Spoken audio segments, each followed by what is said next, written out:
దేశవ్యాప్తంగా సంచలనం సృష్టించినటువంటి ఓబులాపురం గనుల కేసు ఏదైతే ఉందో ఆ విచారణ ఎట్టకేలకు ముగిసింది.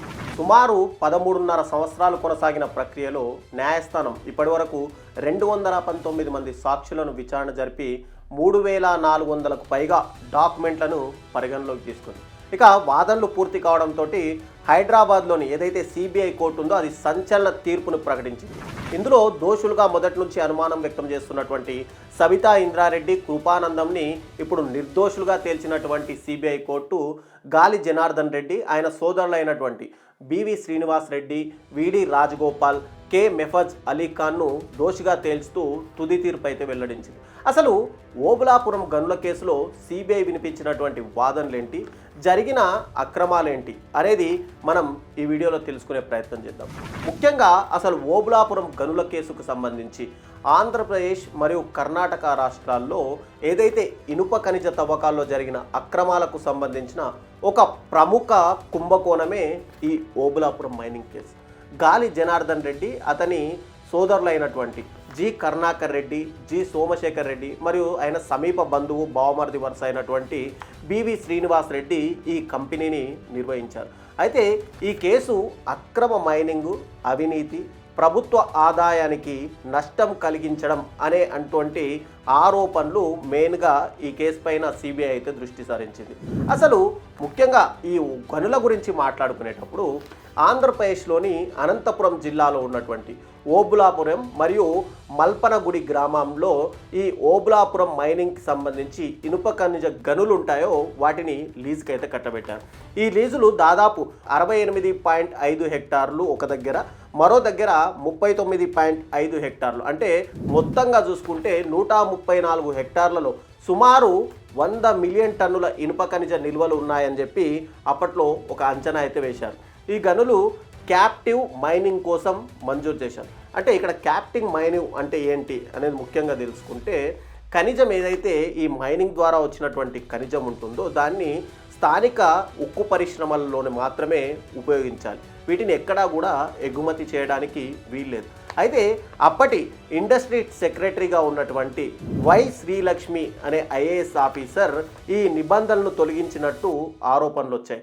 దీనివల్ల ఈ ఓఎంసీ ఖనిజాన్ని అప్పటి ఈ గాలి జనార్దన్ రెడ్డికి సంబంధించిన కంపెనీ ఏదైతే ఉందో వాటిని ఎగుమతి చేయగలిగింది.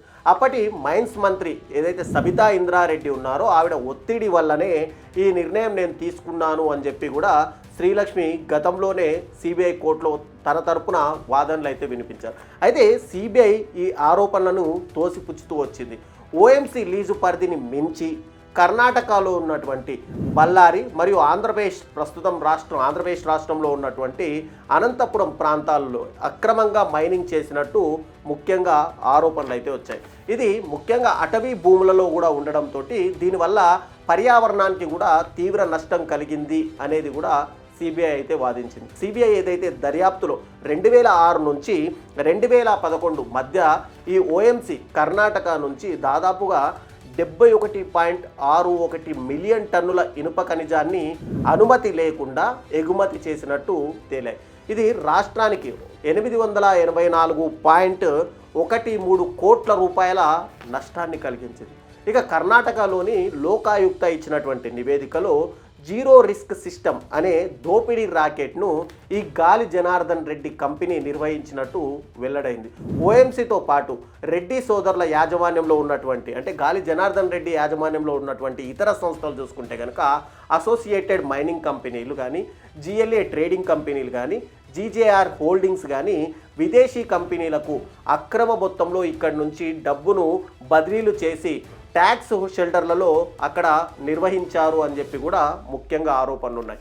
ఇక 2009 డిసెంబర్ 7న అప్పటి ఆంధ్రప్రదేశ్ ప్రభుత్వము ఆదేశాల మేరకు సిబిఐ ఈ కేసును అనేది రిజిస్టర్ చేసింది. లీజు కేటాయింపులలో అక్రమాలు జరిగాయని చెప్పి బళ్ళారి రిజర్వ్ ఫారెస్ట్ ప్రాంతంలో ఏదైతే అక్రమ మైనింగ్ ఆరోపణలపై అక్కడ సిబిఐ దర్యాప్తు కొనసాగించింది.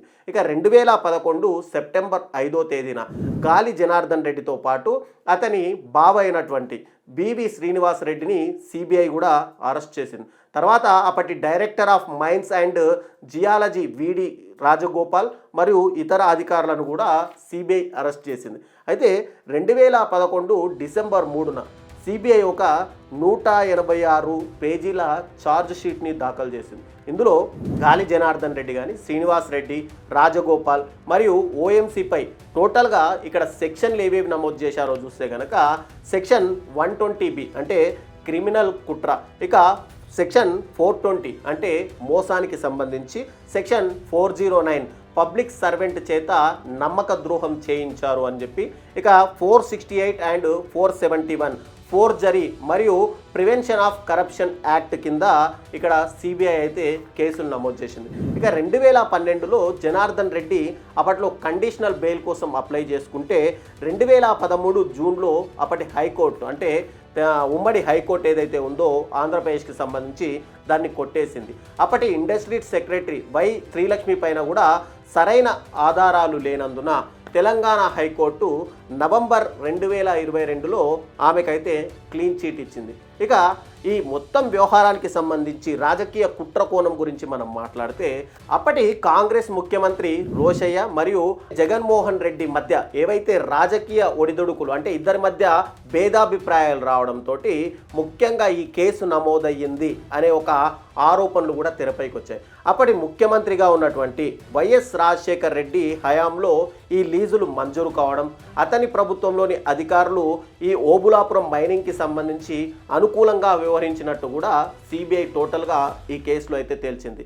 ఈ కేసు 13 సంవత్సరాల పాటు విచారణ కొనసాగింది. 3400 డాక్యుమెంట్లు ఏవైతే ఉన్నాయో గత ప్రభుత్వం అంటే 2007 నుంచి మొత్తంగా చూసుకుంటే 3400 డాక్యుమెంట్లన్నీ కూడా ఇక్కడ పరిశీలించి 2025 మే 6వ తేదీన సిబిఐ కోర్టు ఈ కేసులో తుది తీర్పు అయితే వెలువరించింది. గాలి జనార్దన్ రెడ్డి, సబితా ఇంద్రారెడ్డి మరి ఇతర నిందితులపై తీర్పు ప్రకటించింది. అయితే వీళ్ళు సబితా ఇంద్రారెడ్డి కానీ ఇక కృపానందం కానీ వీళ్ళకు ఎలాంటి ఉద్దేశము లేదు, ప్రోద్బలంతో మాత్రమే వీళ్ళు ఆ చర్యలు తీసుకున్నారు అని చెప్పి వీళ్ళని నిర్దోషులుగా చెప్తూ తీర్పు అయితే ప్రకటించింది. ఇక 2006, 2011 మధ్య బళ్ళారి ప్రాంతంలో జరిగిన అక్రమ మైనింగ్ పైన అసలు కర్ణాటక లోకాయుక్త నివేదిక మొట్టమొదటిసారి ఈ కుంభకోణాన్ని అయితే బయటపెట్టింది. రెడ్డి సోదరులు అంటే గాలి జనార్దన్ రెడ్డి సోదరులకు సంబంధించి 12,000 కోట్ల విలువైనటువంటి ఇనుప ఖనిజాన్ని అక్రమంగా ఎగుమతి చేసినట్టు ఈ నివేదికలో టోటల్గా సిబిఐ అయితే పేర్కొంది. ఇక 2009లో అనంతపురంలో ఈ ఓబులాపురం మైనింగ్కి సంబంధించి అక్రమ మైనింగ్ గురించి ఆంధ్రప్రదేశ్ ప్రభుత్వం సిబిఐకి ఫిర్యాదు చేసింది. దీని ఫలితంగానే అప్పట్లో ఈ కేసు అనేది నమోదయ్యి ఆ తర్వాత దర్యాప్తులు ప్రారంభించి కేసుకు సంబంధించిన సాక్షులను కూడా టోటల్గా విచారణ అయితే చేశారు. ఇక పర్యావరణ నష్టం, ఆదాయ నష్టం, అటవీ భూములలో అక్రమ మైనింగ్, రాయల్టీలను తక్కువగా చెల్లించడం మరియు ఖనిజాన్ని అక్రమంగా ఎగుమతులతో అవినీతి కారణంగా ఇక్కడ టోటల్గా ప్రభుత్వానికైతే నష్టం చేకూరింది. అయితే దీనిపైన ఇన్ని సంవత్సరాలుగా 13.5 సంవత్సరాలుగా ఈ కేసుకు సంబంధించి ఇంకా చర్చలు జరిగి ఇప్పుడు తుది తీర్పు రావడం వెనుక మీ అభిప్రాయాల్ని కూడా కామెంట్ రూపంలో తెలియజేయండి.